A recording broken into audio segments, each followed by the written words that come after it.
우리에게 주시는 하나님의 말씀은 갈라디아서 2장 11절로 14절까지의 말씀입니다. 갈라디아서 2장 11절로 14절까지의 말씀 찾으셨으면 함께 한 목소리로 봉독하도록 하겠습니다. 게바가 안디옥에 이르렀을 때에 책망받을 일이 있기로 내가 그를 대면하여 책망하였노라. 야고보에게서 온 어떤 이들이 이르기 전에 게바가 이방인과 함께 먹다가 그들이 오매 그가 할례자들을 두려워하여 떠나 물러가매 남은 유대인들도 그와 같이 외식하므로 바나바도 그들의 외식에 유혹되었느니라. 그러므로 나는 그들이 복음의 진리를 따라 바르게 행하지 아니함을 보고 모든 자 앞에서 게바에게 이르되 내가 유대인으로서 이방인을 따르고 유대인답게 살지 아니하면서 어찌하여 억지로 이방인을 유다인답게 살게 하려느냐 하였노라. 아멘. 할렐루야. 오늘은 갈라디아서 2장 11절로 14절까지의 말씀을 본문으로 게바를 책망한 바울이라는 제목으로 은혜의 말씀을 함께 나누고자 합니다. 성도 여러분, 오늘 바울은 베드로를 부르면서 게바라는 이름을 사용하고 있습니다. 베드로는 당시 헬라식 이름이고 그의 히브리식 이름은 시몬이라는 이름입니다. 시몬이라는 이름의 뜻은 하나님이 응답하셨다라는 의미를 가지고 있으며 구약 성경에는 시므온이라는 이름으로도 나타납니다. 당시 이스라엘에는 로마의 지배를 받고 있었기 때문에 히브리식과 헬라식 두 가지 이름으로 불리는 것은 이상한 일은 아니었습니다. 사울이라 불리던 바울도 사울은 히브리식 이름이지만 바울은 헬라식 이름이었던 것입니다.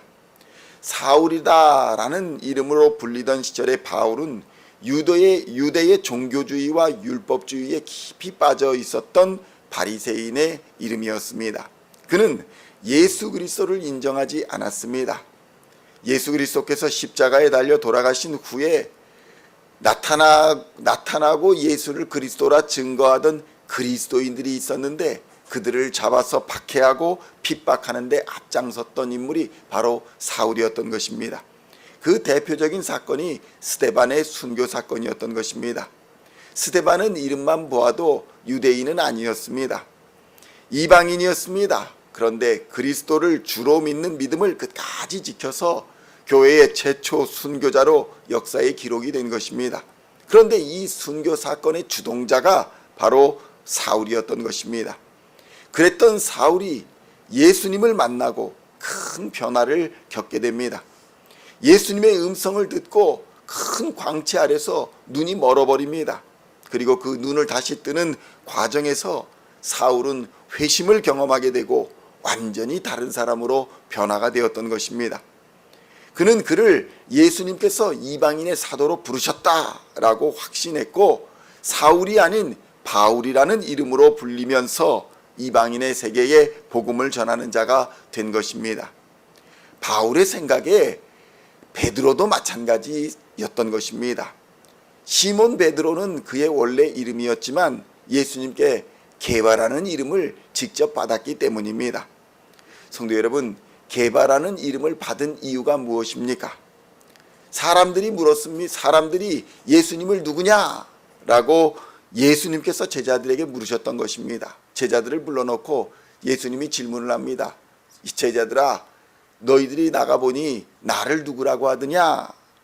그럴 때 제자들이 무엇이라 말합니까? 더러는 엘리야라고 말하기도 하고 더러는 죽은 세례 요한이 살아났다, 이런 말들을 합니다. 이런 대답을 하였습니다. 그럴 때 예수님께서 무엇이라 말씀하십니까? 제자들을 향해서 묻습니다. 그래, 세상은 나를 그렇게 얘기한다고 치자 너희들은 나를 누구라고 하느냐? 다들 우물쭈물하고 있는 사이에 베드로가 답을 합니다. 주는 그리스도시요 살아계신 하나님의 아들이십니다. 예수님은 이 대답을 매우 흡족하게 여기셨습니다. 그리고 이를 알게 하신 분이 바로 하나님 아버지시다 라고 선언하셨던 것입니다. 그리고 베드로에게 게바라는 반석이라는 이름을 주시면서 이 믿음의 고백 위에 교회를 세우리라 선언하신 것입니다. 게바라는 이름은 아람식 이름입니다. 그런데 이제 베드로는 게바라는 이름을 예수님으로부터 받으면서 새롭게 교회의 기초가 되었다라는 것입니다. 바울도 이 사건을 잘 알고 있었던 것으로 보입니다. 그가 베드로를 향해서 그리고 갈라디아 교회 성도들을 향해서 베드로를 게바라고 부를 때마다 예수님의 교회가 생긴 믿음의 고백이 기억나도록 한 것입니다. 어떻게 교회가 생겼느냐라고 물으면서 당신을 게바라고 불렀던 예수님, 당신은 무엇이라 예수님께 고백했느냐? 이것이 계속 생각나도록 했던 것입니다.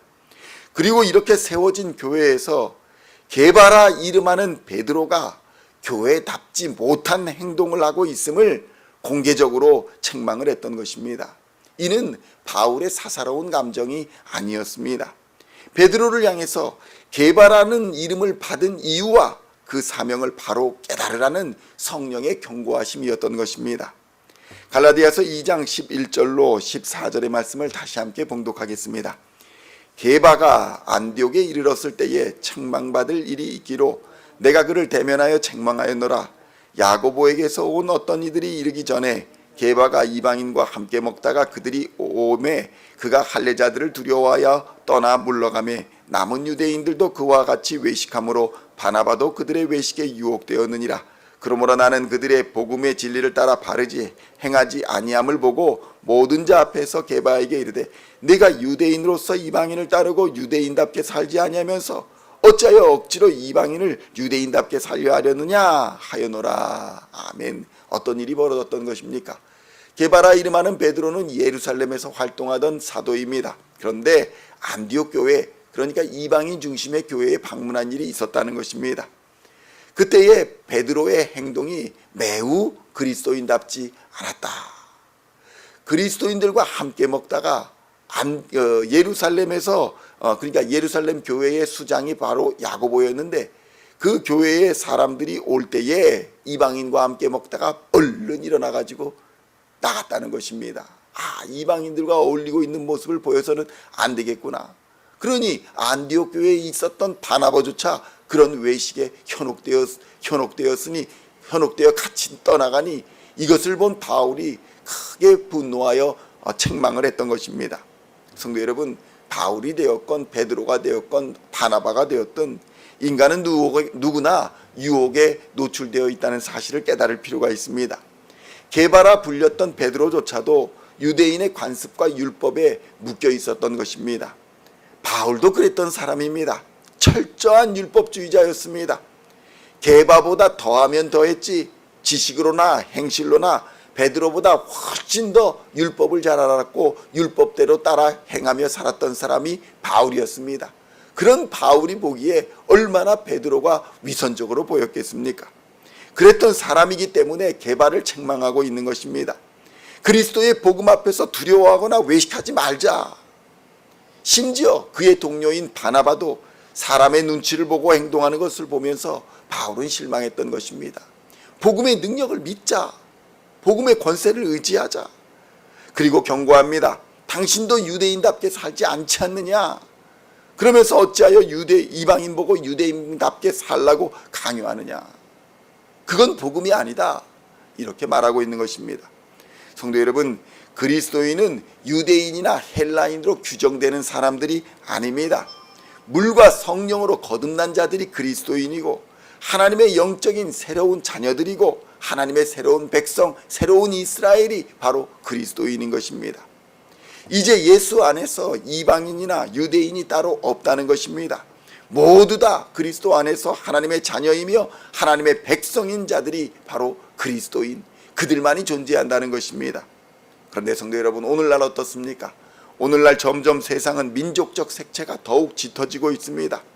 자국의 이익을 우선으로 하는 정책이 점점 더 강화되고 있습니다.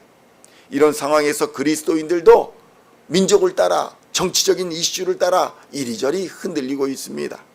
그런데 성도 여러분, 우리는 정치적인 지지에 앞서서 그리스도인이다라는 이 사실을 잊지 말아야 합니다. 전 세계의 그리스도인은 하나입니다. 하나님의 자녀이며 십자가의 피로 구속받은 하나님 나라의 백성이라는 사실을 깨달아야 합니다. 이 나라의 백성이기 이전에 우리는 하나님 나라의 백성인 것입니다. 우리의 육신은 세상 나라에 속해 있지만 세상은 우리를 감당하지 못한다고 성경은 선언하고 있습니다. 내가 그리스도와 함께 십자가에 못 박혀 죽었다. 그리고 나는 이제 그리스도와 함께 살았다. 그러므로 이제는 내가 산 것이 아니요 내 안에 그리스도께서 사는 그런 그리스도인이 된 것이다 라고 바울이 고백하지 않습니까? 이제 과거에 나는 죽었다. 사울은 죽었다. 이제는 바울만 산다. 그러니 베드로, 당신도, 시몬 베드로는 죽었다. 이제 게바만 살아있다. 게바처럼 살아야 되지 않겠느냐, 이렇게 경고하고 있는 것입니다. 이 고백이 오늘을 사는 우리 모든 그리스도인의 고백이 되어야 하는 것입니다. 과거에 나는 죽었다. 이제는 그리스도로 인해 거듭난 내가 있을 뿐이다. 그리고 전쟁과 다툼, 분열과 억압의 세상을 변화시켜 나가야 할 줄로 믿습니다. 세상의 권세를 그리스도인의 권세로 이겨야 하는 것입니다.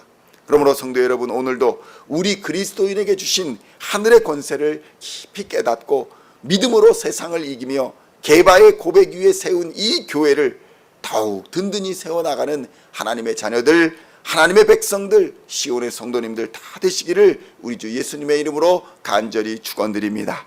기도하시겠습니다. 하나님 아버지, 감사합니다. 우리를 하나님의 자녀 삼아 주셨습니다. 이제 우리는 하나님 나라의 백성입니다. 세상 나라에 속해 있지만 세상이 우리를 감당하지 못하는 자들이 되었습니다. 바울이 선언했습니다. 내가 그리스도와 함께 죽었다. 그리고 이제 나는 그리스도와 함께 살았다. 과거에 나는 다 죽었다. 이제 내가 사는 것은 내 안에 그리스도 예수와 함께 사는 것이다. 하나님 아버지, 이 고백이 우리의 고백이 되게 하여 주시옵소서. 다툼과 분열로 나아가는 이 세상 속을 살아가면서 변화시켜 나가는 주체가 되게 하여 주시고, 세상의 권세를 예수의 권세로 이기는 하나님의 사람들 다 되게 하여 주시옵소서. 오늘도 하늘의 능력을 부어주시사 질병과 어둠과 세상의 권세, 유혹의 권세, 마귀의 권세를 믿음으로 당당히 이기며 십자가의 권세로 이기며 하나님의 영광을 위해 살아가는 우리 시온의 성도들 다 되게 하여 주시옵소서. 그리하여 주님 다시 오시는 날에 잘했다, 충성된 종아 칭찬받는 하나님의 자녀들 다 되도록 오늘도 성령으로 역사하여 주시옵소서. 감사를 드렸고 우리를 구원하신 우리 주 예수 그리스도의 이름으로 간절히 기도하옵나이다. 아멘.